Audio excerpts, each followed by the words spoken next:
All right, we're at Mark's car garage, and what you see here is we got most of the chassis parts back, all from the powder coater. So you get a little idea what the underneath of the car is going to look like. Some of the stuff is pretty dusty still, but it's shined up pretty nice. You can see some of the other parts. We have a new gas tank. We got our 4-speed transmission there that's getting redone. Super stock springs, drive shaft.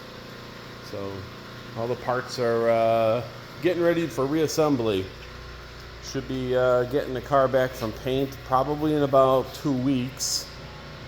And then it's assembly time, the fun part, when things start to look brand new. And once we get to the assembly, John here will be doing.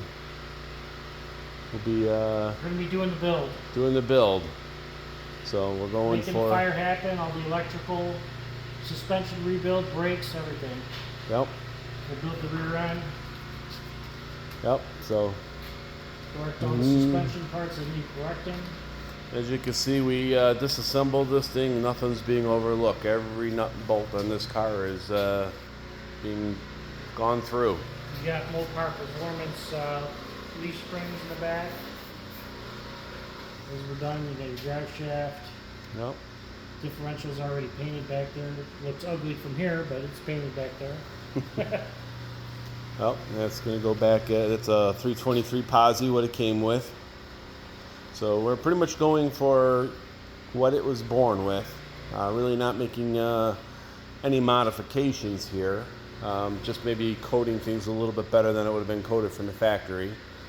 And of course, making using some repopped parts just to make sure we have a complete functional vehicle and not using something that we know is going to create problems for us and the drivability of it.